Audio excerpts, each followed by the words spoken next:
A blessed day po sa ating lahat. At isa na naman pong time that we can look at the Word of God so we can study it. Ang gusto ko pong topic today will be about the love of God. When we talk about love, sometimes we think love is always an emotion and a feeling. That's why when the emotion and the feeling is not there, it is so difficult for us. But let us look at the Word of God because this is where we understand God's love for all of us. And without God loving us first, we will not even know how to love. So this is a very important topic that sometimes we think we already know it. But when we look at our lives, truly, sometimes we see that the love of God is not what we understand it to be. And a lot of times, sometimes we feel bad. We feel that, God has not really taken care of us because we don't understand that love. So let's look at the Bible on what the love of God is all about. Let's just turn first to 1 John 4. In 1 John 4, in verse 7, it says, "Beloved, let us love one another, for love is of God, and everyone who loves is born of God and knows God." So we see here in 1 John 4 verse 7, it says, "Let us love one another, for love is of God." So whenever, love, as we know, this is the word agape. So it's not like the love, the earthly love that we understand it to be, but it is agape. It is the divine love that God has for each one of us. And it says, so let us love one another, for love is of God. So love comes from God. And everyone who loves is born of God and knows God. So tayo pong mga born again, we have received that love of God in our hearts. That's why we got saved, because of the love of God for us. Imagine if not for the love of God, there won't be a Savior. There won't be Jesus coming in the flesh and paying for our sins. So it says in verse 8, "He who does not love does not know God, for God is love." In verse 9, "In this is the love of God manifested towards us, that God has sent His only begotten Son into the world, that we might live through Him." And in verse 10 it says, "In this is love, not that we loved God, but that He loved us and sent His Son to be the propitiation for our sins." So it's the love of God that is the first thing that Jesus came, because of the love of the Father. Because of the love of the Father for all of us that cannot save ourselves. So it is out of that love of God that we can save. And so in verse 10 it says, "Not that we love God, but that He loved us." So I'd like you to really meditate on that. It is sometimes you always say, how can I love God? I would do something for God. It's always what we can do for God. But God first did it for us so that we could receive that love. And when we understand the love that we receive, then we can share it to others. We can never give that kind of love if we don't understand it. That's why even sometimes our relationship with God is based on how we understand what love is all about. Love is not just all emotions. Of course, the emotions will come, but it is not just that. So it says here, not that we love God, but that in verse 10, that He loved us and sent His Son to be the propitiation for our sins. And we know what propitiation is. Napakahabang word po yan. It is sin that is covered in God's sight by means that God provided. It is Jesus Christ who died on the cross to pay for our sins. So siya po ang naging kabayaran, siyang naging propitiation para ma-appease ang wrath of God sa sin. So ang sin po na tayo pinanganak because of the first sin of Adam, lahat po tayo dyan pinapanganak sa sin, yun po ang nagsaseparate sa atin sa Diyos. But because of the love of God, pinadala niya si Jesus Christ, ang kanyang bugtong na anak. At siya po ang nagbayad na para maging propitiation for our sins. It is satisfying. Sa Latin word po, it is the covering of the Ark of God's covenant, to appease or to satisfy. So, ang ating Panginoong Hesus po ay binayaran na yan para maranasan po natin ang pag-ibig ng Diyos na walang ibang purpose ang pag-ibig ng Diyos kung hindi tayo'y ipanganak na muli sa Espiritu. Tayo ay makasali sa Kanyang pamilya. Kaya nga kung tayo'y pinanganak mula sa Espiritu ng Diyos, ano ang Diyos? God is love. Alam niyo ba, God is love, hindi God has love. Diba? Minsan tayo, ako may pag-ibig, may pag-ibig. Hindi may pag-ibig, kundi ang Diyos mismo ay pag-ibig. So kung ang Diyos na tinanggap natin ay Diyos na pag-ibig, pinanganak tayo mula sa Espiritu ng Diyos na pag-ibig, so ano tayong mga anak? Out of that, di ba, Spirit of God, tayo'y pinanganak din because of the love of God. Kaya nga, when we become Christians, yun ang unang-una nating mararanasan. Dahil sa inibig tayong una ng Diyos, nakakaibig tayo ngayon sa Diyos. Kasi ang pag-ibig natin sa Diyos dati ay seasonal lamang, or kapag may kailangan lang tayo sa Diyos, doon lang tayo nakikipag-usap sa Kanya. But now that we have been born from above, tayo po ay pinanganak mula sa Espiritu ng Diyos. Kaya napakahalaga po nitong pinag-aaralan natin. Kaya itong pag-ibig na ito ay hindi yung ating pag-ibig.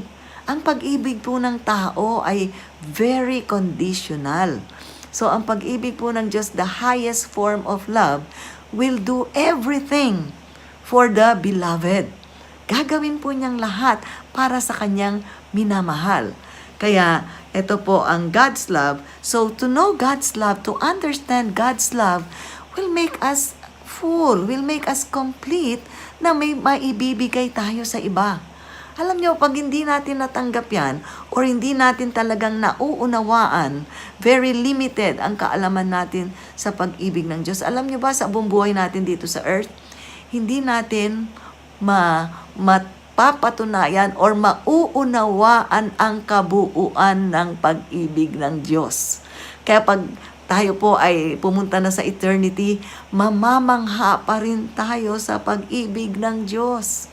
Kaya yung pong binabasa natin sa Bible, yung po ang pag-ibig ng Diyos. And when we read it, anong pag-ibig ng Diyos? He sent His Son, Jesus Christ, to die on that cross for you and me. Yun po ang klase ng pag-ibig. Ngayon, tanungin ko kayo ba'y handang mamatay para sa iniibig nyo? Diba? Kayo ba'y handang daanan lahat ng dinaanan ni Kristo para sa iniibig natin? Alam nyo, napakahirap po niyan. Kaya, pag nakita po natin ang dakilang pag-ibig ng Diyos, grabe po ang magiging confidence natin, grabe po ang magiging pananampalataya natin, sapagkat sabi nga ng Bible, love never fails. Perfect love casts out fear. At walang ibang perfect love kundi ang love na galing sa Diyos. Kaya pag natanggap po natin yung perfect love na yon, the love of God, na sabi nga, basahin ko lang ang Romans 5 verse 5. And hope does not disappoint us, Romans 5:5. Hope does not disappoint us because God has poured out His love into our hearts by the Holy Spirit whom He has given us. Sa ibang translation po, ang sabi niya, God has poured out. Okay? God has poured out, or sa iba, sa King James, God has shed abroad in our hearts. Alam niyo yung shed po na yun na word, or has poured out, ito'y outpouring. Kasi ang Holy Spirit mismo ang pinor out sa atin ng Diyos nung tayo na born again. Nung tinanggap natin ang Panginoong Hesukristo bilang ating Panginoon at tagapagligtas, ang Holy Spirit ay pumasok sa atin. Kaya, ang Spirit Himself, so sabi dito, sinong nag-pour out ng love ng ito sa ating mga puso? The Holy Spirit whom He has given us. So it's been shed abroad in our hearts by the Holy Spirit. Yung word na shed abroad, it means outpouring of the person of the Holy Spirit Himself. So sino ang Holy Spirit? The Holy Spirit is God. And who is God? God is love. Kaya alam nyo, namnamin po natin kung sino ba talaga ang natanggap natin. Sino ba ang nakipag-unite sa born-again spirit natin ngayon? Sino ang natanggap natin? Ang Diyos. Sino ang Diyos? Ang Diyos ng pag-ibig. Ang Diyos ay pag-ibig. Siya mismo ay pag-ibig. So, inilagay na yan sa ating puso. Isipin nyo, kumbaga, pinor out sa puso natin ang pag-ibig niya. Ang Holy Spirit mismo ang pumasok sa ating puso. Sino Holy Spirit? He is God. And who is God? God is love. So, isipin nyo, ang spirito natin flooded with the love of God. At ano itong love of God na ito? The highest form of love, agape love. So, natanggap po natin yan. Kaya hindi po natin wino-work out ang pag-ibig. At pag nasa atin na yan, nare-release po yan ng Holy Spirit. That's why when we are led by the Holy Spirit, we will not do things that will not show love. We will not do things that will not release the love of God. Kaya nga kahit anong gawing masama ng mga tao sa atin, dahil natanggap natin ang pag-ibig ng Diyos, nakakapagpatawad tayo. Nakakapagsabi tayong, Father, forgive them, for they know not what they are doing. Bakit si Jesus nakakasalita niya? Because He is God. At tandaan natin, pinor out na yan ng Diyos. You don't fast for love. You don't pray for love. It is, the Bible already said, sinyed abroad na, pinor out na ng Holy Spirit na natanggap natin ang kanyang pag-ibig sa ating mga puso. So, our faith is just to receive what God has already said in His Word. So, poured out, it's a past tense. Ginawa na niya, hindi natin inaasam-asam na mapuspos tayo ng pag-ibig ng Diyos. Hindi natin wini-wish na ang pag-ibig ng Diyos ang laging pumuno sa atin. But it's a tense, it's a perfect na past tense na po yan. It is a settled deal. It's a complete action. Pinor out na. Sino yung natanggap natin? Holy Spirit. Nasa atin na ang pag-ibig. Kaya alam nyo, pagka nagka-revelation ang church nito, our church will explode sapagkat dun yung pinagpe-pray ni Jesus sa John 17, yung unity within the body of Christ. Hindi po tayo magkaka-unity kung lagi tayong nagkakasamaan ng loob sa isa't isa. Tandaan natin, lahat po tayo, ang spirit man natin ay puspos ng Holy Spirit, ngunit nakapasok pa rin sa katawan na ito na meron pa rin tayong soul. At yung soul area po natin yan ang kaisipan na the drive sa ating emotions na mag-emote. Di po ba? Kaya minsan, natingnan ka lang ng hindi maganda, anong sasabihin ng utak mo? Hinirapan ka? Anong sasabihin na naman? So, anong emotion mo? Nasaktan naman ako. So, anong mangyayari dyan? Wala pong magandang katutunguhan ang mga fleshly things. So, the love of God has been poured out in our hearts by the Holy Spirit. Okay? So, mahalaga po sa atin na maintindihan po natin, alam po natin na ang love of God ay nasa atin na. It's already there. It's already poured out. Kaya pag may mga bagay na nagre-react na yung emotions mo at ang utak mo ay umaandar na, sabihin mo kaagad, the love of God is already inside of me. Thank you, Holy Spirit, that you have flooded my heart with your love because you are in me and you are love. Kaya hindi po ako magta-try hard, but I will just say, Holy Spirit, take over, take control of my spirit man because I am filled with your love and that love it will be released at this time. Your love will be released at this time. So mahalaga po yung knowledge, yung kaalaman natin about the love of God. Kaalaman sa ating isipan. Para kapag alam natin yan, ang ating kaisipan ay mababago. Kaya araw-araw magsisimula po yan sa ating mga tahanan. Sa ating tahanan ba, hindi tayo naiinis? Sa ating mga asawa ba, hindi tayo naiinis?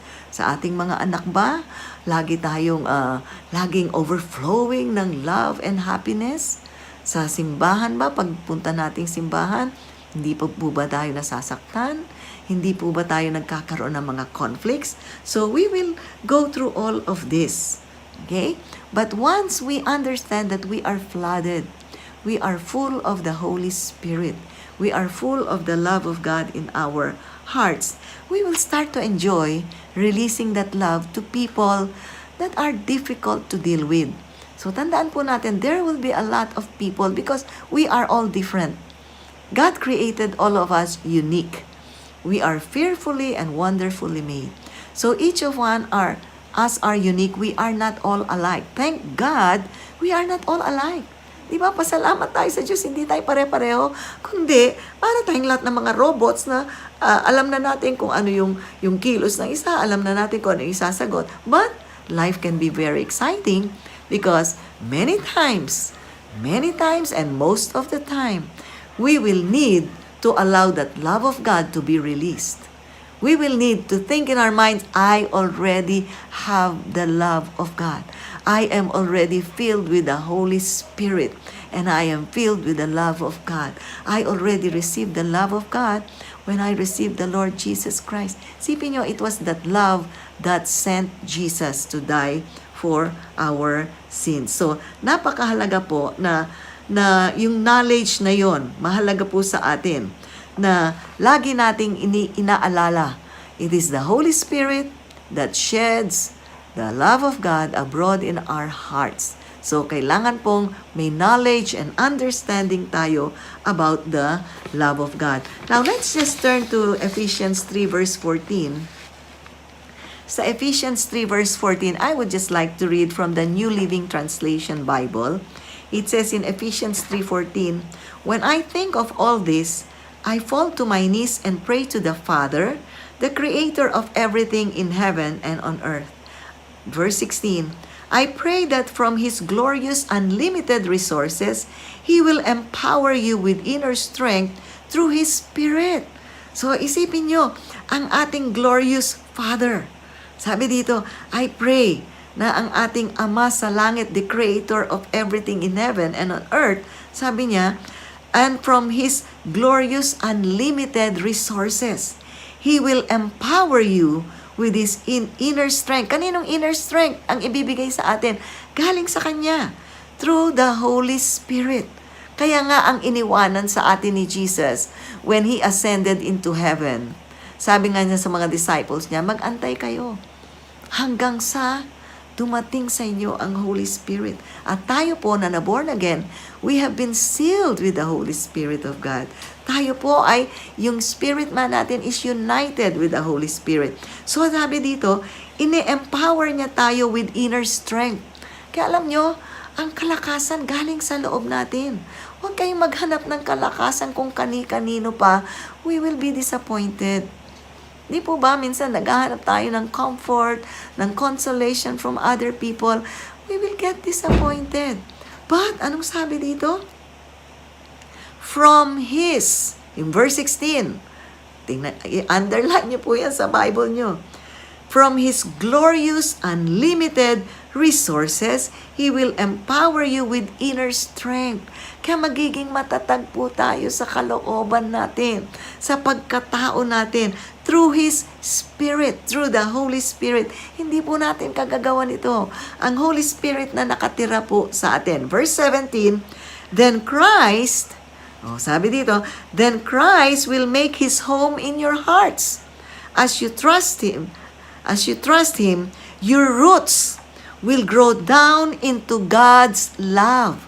So, ang sabi dito, ang Holy Spirit, palalakasin niya tayo sa kaloob-looban natin, then Christ will make His home in your hearts as you trust Him. So, habang tayo'y nagtitiwala kay Kristo bilang ating Panginoon, bilang ating tagapagligtas sa lahat ng issues ng ating buhay, your roots.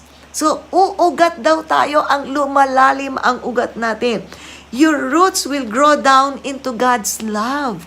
So, uugat tayo sa pag-ibig ng Diyos and keep you strong. Ako'y na-excited po sa Word of God. Napaka makapangyarihan ng kanyang salita. Verse 18, and may you have the power to understand. So, bibigyan tayo ngayon ng kapangyarihan na maunawaan as all God's people should. O, paano natin maunawaan ang pag-ibig ng Diyos? Lahat po tayo sa verse 18. How wide, how long, how high, and how deep His love is. Alam nyo, hindi natin matatarok ang pag-ibig ng Diyos. You will see every day, we will keep experiencing it. Alam nyo, ako po, I love when the Holy Spirit empowers me, helps me out. Kaya nakakangiti ako, lumalakas ang kalooban ko to keep going, to keep moving, to keep living, happy. Bakit? Nakakonekta tayo at isipin nyo yung ugat natin, lalong lumalalim sa kaalaman, lumalalim sa umuugat. Sabi dito, para maintindihan natin, maunawaan natin ang pag-ibig ng Diyos. May you experience the love of Christ, though it is too great to understand fully. Sabi ko nga, hanggang sa kabilang buhay in eternity, hindi talaga natin mauunawaan ang pag-ibig ng Diyos. Even when we read the Bible, our minds are still limited. Kasi nandito pa tayo sa flesh na ito. We will just get excited, pero wala pa sa katiting ang ating nauunawaan na na-excited na tayo. Kaya sabi dito sa verse 19, may you experience. So, ang kaalaman po natin ngayon, ang magbibigay sa atin ng karanasan, mararanasan natin ang pag-ibig ni Kristo kung gaano ito, sabi, di ba? Though it is too great to understand fully, then you will be made complete with all the fullness of life and power that comes from God. It will all come from God. Okay? Tandaan niyo po, it will all come from God. Kaya po nakaasa tayo palagi sa Diyos.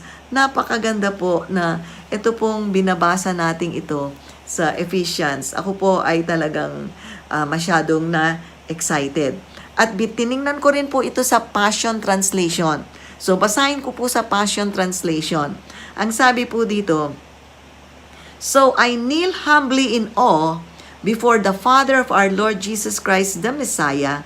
Verse 15, the perfect Father of every father and child in heaven and on earth. So, ang ating pong Ama, ang pinaka-perfect Father in heaven and on earth. So, sa bawat anak niya. And I pray that He would unveil within you the unlimited riches of His glory and favor. So, ang Ama sa langit, sabi dito, anong sabi niya? I-unveil, ipapahayag sa atin, sa looban natin, the unlimited riches of His glory and favor. Isipin nyo, unlimited na kayamanan ng kanyang kaluwalhatian at biyaya until hanggang sa supernatural strength floods your innermost being. Basahin niyo po yan sa Passion Translation. Alam niyo, when I was making this lesson, I got so excited with all of these translations kasi it goes beyond my mind. Di ba? Kaya ang sabi dito, anong nangyayari when we meditate about the Father of every father and every child in heaven and on earth, sabi dito, He will unveil within you the unlimited riches of His glory and favor until. So habang ito'y pinagbubulay-bulayan natin, pinapahayag niya sa atin, ang sabi dito, ang supernatural strength, so hindi lang yung natural strength natin, pag supernatural galing sa Kanya, floods your innermost being with His divine might, okay, and explosive power. Then, by contrast, by constantly using your faith, the life of Christ will be released deep inside you, and the resting place of His love will become the very source and root of your life. Di ba? Pag nakaugat tayo, at pag nakaugat ang puno, ang source of life ng puno, doon kung saan siya nakadugtong. O, di ba? Sabi nga, siya ang vine, we are the branches. Nakaugat tayo, nakadugtong tayo kay Jesus. At ang Holy Spirit, patuloy na nire-reveal niya sa atin ang pagdugtong na yon. Kaya, ito ang resting place ng pag-ibig ng Diyos sa puso natin. Isipin nyo, nasa atin pala ang resting place ng love of God. At yan ang magiging, and who is love? God the Father is love. Jesus Christ is love. The Holy Spirit is love. Nasaan ang God the Father? Nasa puso natin. Nasaan si Jesus? Nasa puso natin. Nasaan ang Holy Spirit? Nasa puso natin. Wow! Kaya anong sabi dito? Yung explosive, gusto ko yung word na yun eh. Divine might and explosive power sa verse 16. So, kaya kapag tayo daw, sa verse 17, kapag tayo patuloy na nananampalataya, the life of Christ will be released deep inside you, and the resting place of His love will become the very source and root of your life. Verse 18 hanggang 19. Then you will be empowered to discover what every Holy One experiences, the great magnitude of the astonishing love of Christ in all its dimensions. Alam nyo, hindi pa natin nakikita talaga in every dimension ang pag-ibig ni Kristo para sa atin. So sabi dito, you will be empowered to discover. Okay? At ma-experience pa na po daw natin yung great magnitude of the astonishing love of Christ in all its dimensions. How deeply intimate and far-reaching is His love, how enduring and inclusive it is, endless love beyond measurement that transcends our understanding. Hindi po matatarok ng ating isipan. This extravagant love pours into you until you are filled to overflowing with the fullness of God. Wow! Alam nyo, yun lang po ang talagang mineditate ko, itong mga translations na ito. And I really got so excited because, isipin nyo, nasa atin na, and sometimes we keep asking the Lord. Siguro sabi ng Lord, andyan na. Kaya nga nandyan ang Holy Spirit because the Holy Spirit will be the one to keep reminding us that Jesus is in us, that the Father is in us, that the Holy Spirit is in us. Kaya, hindi po matatarok ng ating kaisipan ang pag-ibig ng Diyos. At alam nyo, kapag mineditate nyo yan, kung saan tayo nakaugat sa pag-ibig, anong magiging bunga? Kaya nga, tayong mga sanga, anong ilalabas nating bunga? Kung saan tayo nakaugat. At kung nakaugat tayo sa Panginoong Hesukristo, sa Ama, nakaugat tayo sa Holy Spirit, nakaugat tayo sa God who is love, ano ang lalabas sa atin? Anong lalabas sa ating buhay? Anong lalabas sa ating mga puso? Out of the abundance of the heart, when we are filled with the love of God, out of the abundance of the heart, whenever we open our mouth, it will always be the expression